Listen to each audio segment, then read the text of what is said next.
Hello and welcome back to the Mum and Son Run podcast. This week's episode is all about Parkrun. We discuss Parkrun's crazy rise from having 13 participants in its first ever event to now having over 10 million participants worldwide. We discuss some of our most memorable and funny experiences at Parkrun, and we also talk about whether the recent boom in the running world has affected the culture of Parkrun. It's a fun one. We hope you enjoy it. Let's get straight into it. Episode 5, we're back, Mum. How are you? What's new? I'm very well, thank you, son. I don't know what's new really. I walked a park run last weekend. I think that's That my was only fun. running related content so far. It's the only running related thing I've done since we started these podcasts, but that's new. What's new with you? Not a whole lot. In the second week of my quest to bring down my 5K time. So that's going pretty well, seeing some improvements after having quite a bit of time off. So I'm just happy to be Yep. back running consistently. And yeah, I guess you walking the park run brings us nicely onto this week's topic, which is going to be centered all around park run, our experiences with it, the good and the bad, what people can expect from it. So you're much more experienced with parkrun than I am. So for anyone who doesn't know what the parkrun is, fill them in and give them a bit of info on what they can expect. Yeah, so if you've just, I feel like you'd have had to just landed from another planet not to even be aware of what parkrun is, even if you're not a runner. So parkrun is a weekly event that generally takes place, certainly in the UK, at 9 a.m. on a Saturday morning, and it's an opportunity for anybody to, free of charge, and let's face it, there's not much of that goes on in this world, but free of charge, turn up, run 3.1 miles or walk 3.1 miles in the company of many other people in a variety of different places, different terrains, and yeah, just get your weekend off to an amazing start with a free event. And in my case, usually followed by coffee somewhere, which is, I'll be honest, how I pick a lot of the park runs that I go to. Yeah, absolutely. It's amazing for community. It's amazing for the social side of things. I think it's very inclusive for the most part, and the impact that it's had globally is pretty special. I've actually got some stats of some of the achievements and milestones that Parkrun has achieved since starting. So I think it started in 2004 in Bushy Park in London with 13 participants. It's now expanded to over 2,500 locations across 23 countries, and it's had more than 10 million participants worldwide, which is just pretty crazy. And the amazing part is that it's run by volunteers. So there's now been over 750,000 different individuals contributed their time to support the park run. It's a non-profit, so all of the money goes back into events and other good causes. And it's pretty amazing because it's it could quite easily change its intentions and become a very profitable business, let's face it. And I think that's what's so amazing about it is that it's stuck to its ethos from the start. And another cool stat that I really liked was that in 2005, the average completion time of a park run was around 22 minutes. And I think in 2024, the average completion time was 30 minutes, which just goes to show that it's worked really hard on becoming inclusive and not being about come here if you want to run your fastest time. It's about come here and catch up with friends, come here and meet, your future partner. You hear these stories of people Yeah. meeting at a park But run and getting married or meeting a friend for life. And in a world where community it seems like it's slowly drifting away. Having these staples like park runs is massively important, and the impact it has is amazing. So you are a park run veteran, I would say. I know you say that you're not because there are people who have ran 500 plus park runs, but what are some memorable park runs that stand out to you? Maybe talk about your favorite track to run on in terms of maybe it's scenic or fun, maybe it's a trail run, or maybe it's just memorable because you hit a PB or something funny or crazy happened along the way. Well, there's the thing. So I don't remember.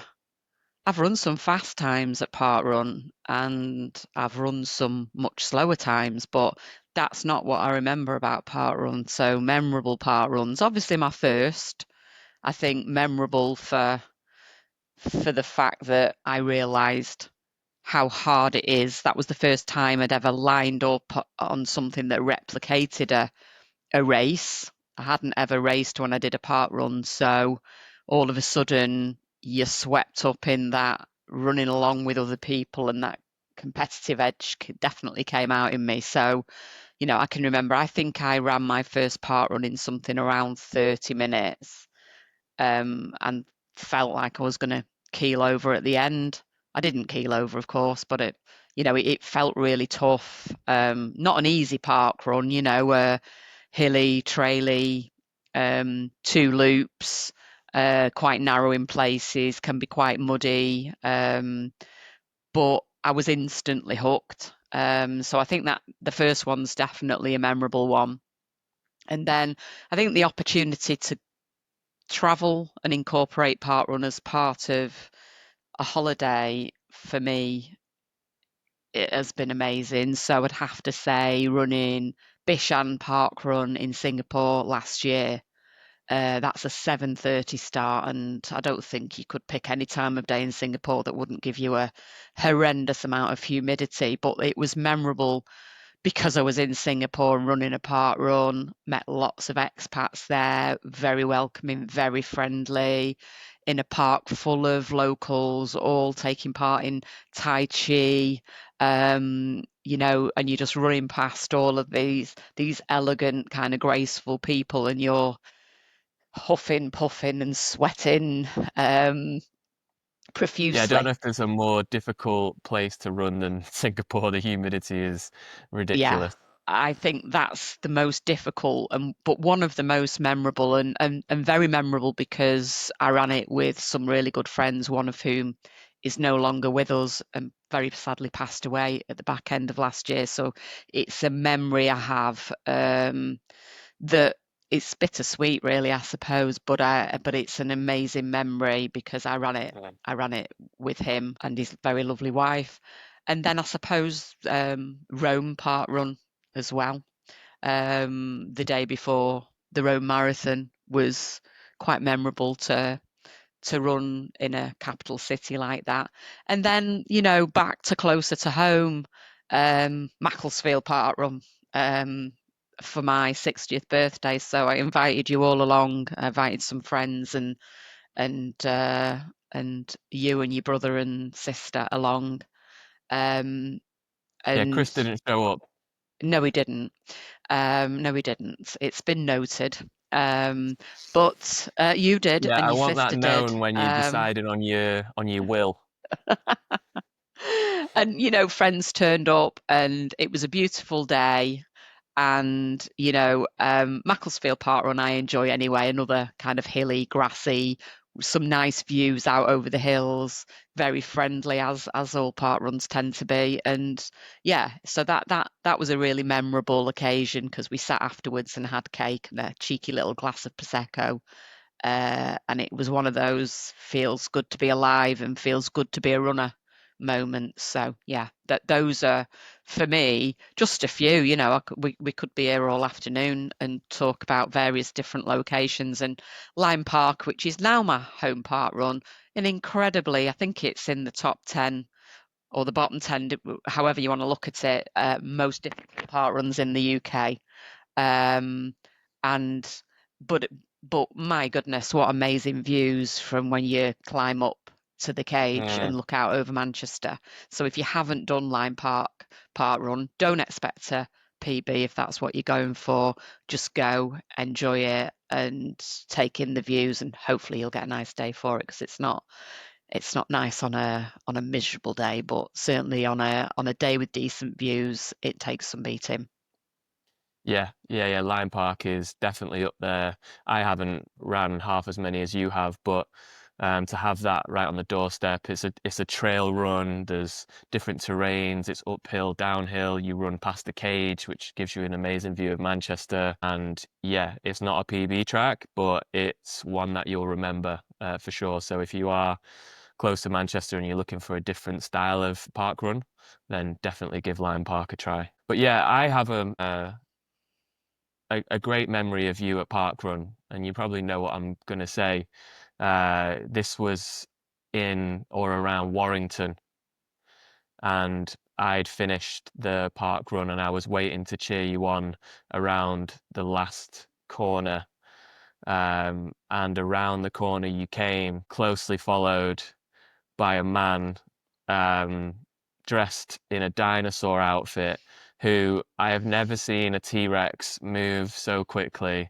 It was one of those big blow up ones, and I couldn't help, I was absolutely dying laughing because he was shifting so fast, and the fear of the people in front of him was just amazing. Oh, in fact, it wasn't you that he was chasing. He it he overtook you already, didn't he? Sorry, I got it wrong. He was chasing another woman and he was trying to pip her to the finish line. And then a few minutes later, maybe you came around the corner and said, "We've been overtaken by a man dressed as a dinosaur." Um, so if anybody knows a guy who dresses as a dinosaur and runs park runs, can you get him to get in touch with us so we can get him on this podcast? But was that a high or a low moment in your running career, Mum? Well, you can tell. Well, it didn't make it into my most memorable highs all lows. No, do you know what? The guy was testing out a dinosaur outfit. He's obviously a phenomenal runner, and he was running. He was planning to run in the costume in an event for charity, and he was testing it out. And Stacey and I almost caught him up. It was Pennington Flash. It wasn't Warrington, which was why I looked a bit uh, kind of Sorry, yeah, my yeah, geography's poor. yeah, it's Pennington Flash, which is near Lee. So yeah, that's why I kind of didn't understand what you were going to be talking about. But yeah, and we almost caught him up. We were doing our damnedest to catch him up, and then all of a sudden he just pulled away from us and off he went. And we spent the rest of the park run laughing at being overtaken by a dinosaur. That we then couldn't catch up. But yeah, do you know what? That's what it's all about.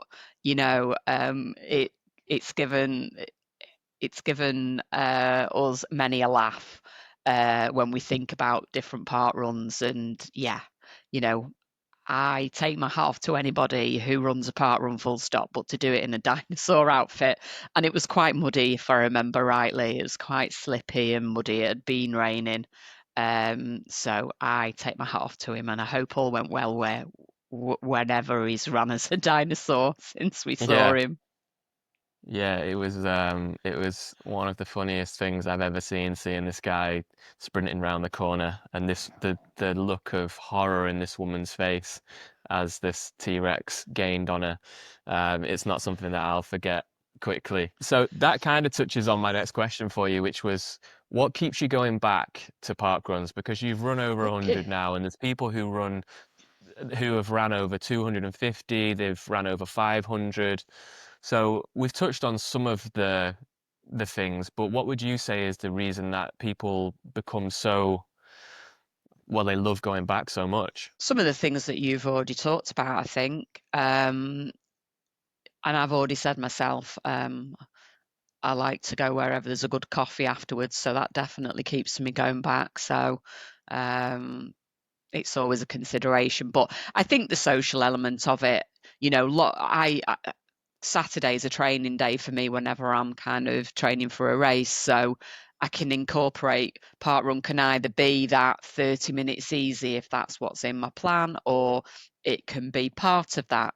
You know, there's many a time when I've rocked up, you know, a good half hour early and done another 30 minutes before parkrun, or when as part of a marathon training block, ran to a park run, ran the park run, ran home. It's the long run done for the week.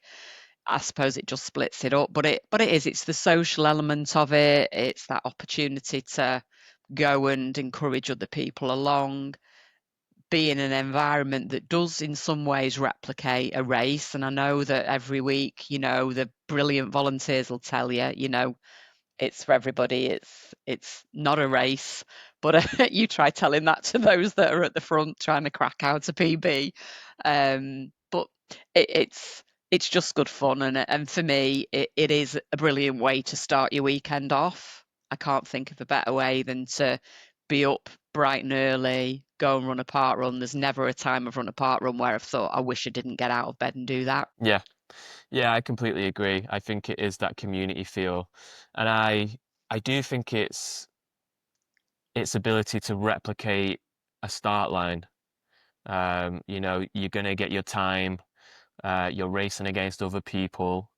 So I do like it for my clients in the build-ups to bigger races to get in and do a few park runs if they lack experience of feeling what a start line or what a race feels like, because it does have that feel in the air of a proper race, regardless of all of the community stuff.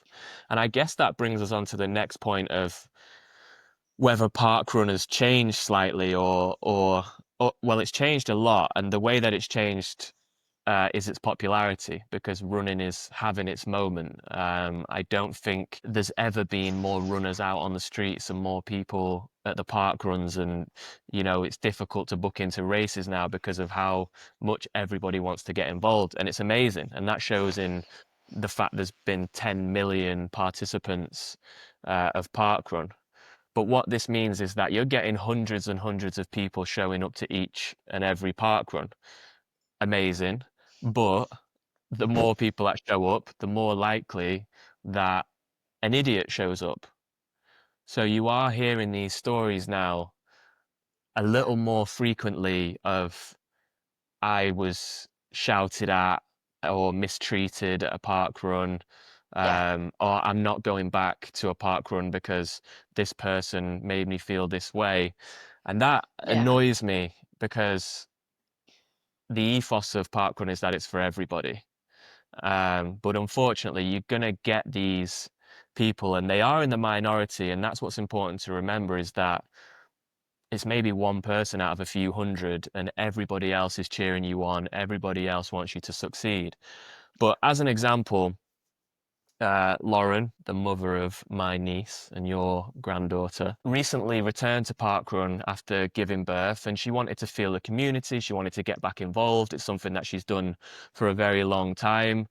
So she was excited to get back, and she ran with Emmy in the buggy. So she's ran this parkrun, and a man has decided to shout at her, a woman with a newborn baby in a buggy. A man thought, like, whether she was in the way, whatever the rules are, I don't care. You don't have the right at a park run to scream and shout at somebody. I know everybody has this main character energy of everything's for me, but it's unacceptable to be shouting at other people because ultimately there's a rule at parkrun of stay on the right. That's the rule, isn't it? Or that's what they suggest is stay on the right hand side and let people overtake on the left hand side. Now you're running around different parks and sometimes the paths are this thin. And what you have to remember is someone might be overtaking the person in front of them, but be much slower than you are. So they have every right to be on the left as well because they're planning to overtake. So maybe there isn't enough room. It's not a motorway system of, you just keep moving left the faster you are. Sometimes you're gonna get blocked up and maybe it impacts your time, and that's okay. I would rather not get a PB than be an arsehole and shout at people to get them out of the way and get aggressive. So yeah, I Mm. feel like it's important to touch on it, but also important to mention that it is the minority. So if you have experienced this, don't let it put you off. Keep going back because ultimately, for every one of those, there's a million great people who are cheering you on and wanting you to do well. Yeah, yeah, I couldn't agree more. I don't remember too many buggies and too many dogs when I first started running Parkrun, but I think it's brilliant that, and I think that's why Ollie's been sticking his nose in this podcast because he said you haven't mentioned that I've also done some park runs. I think that's why he's been fidgeting on my knee. Um, but I love to see mums with babies, and dads with babies, because there are some seriously fast mums and dads with buggies out there.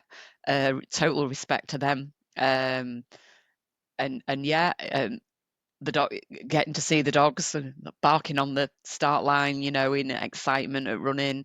It's for everybody, and the parks aren't just for park runners, as the volunteers will tell you each and every time you run a park run. It's for everybody. It's not just for you. It's all about being mindful of other people. And yeah, I'm fortunate that really in the whole time that I've ran park run, my overwhelming recollections of runs are of meeting friendly people who, I've chatted to many people that I hadn't met before and I'll never meet again probably at park runs, and that's my overwhelming feeling. But yes, there always will be an idiot somewhere. I'm never close enough to the people that are running at the front to witness that kind of aggression really, but I have heard of stories um, where some not very nice things have happened, but they are few and far between, and they do tend to get the fact that you get to hear about them tells you that they are it, definitely in the minority. Yeah, absolutely. And I just think it's a free event. You haven't paid for this. If you're if you've trained and you're thinking, right, today's the day I get my PB, and it means that much to you, maybe don't run a park run. Maybe go out before it gets busy and go out and run it on your own so that nobody can get in the way. You've got the place to yourself, but Yeah, yeah, do the you park don't run have the route, right. but maybe do it at another time if you're wanting to benchmark yourself against previous results and see if you've improved, then go and run that route. Um, and but not when there are lots of other people who may or may not, get in the way of that. There are ways Yeah, around it. yeah, and I don't want that to put anyone off. So No. it's very, very few instances. But if you're shouting at someone with a newborn baby in a buggy for going out and getting fit, if you're seeing that and your overriding thought isn't, wow, a Yeah. mum who's running with a buggy, amazing. If Yeah. your thoughts and feelings towards that are negative and get out of my way because I want a PB, then you're an arsehole, and I'll leave it there. Um, so I'll yeah, I forgive think you the bad language, son. I'll forgive you the bad language. thanks, Mum. Thank you. My thing with the park run is always that I panic at the end. For me, the bit at the end, I don't know why. Maybe it's because I'm not experienced and I run a park run, then usually it's a couple of years before I run another park run. Is like I can only liken it to the tills at Aldi.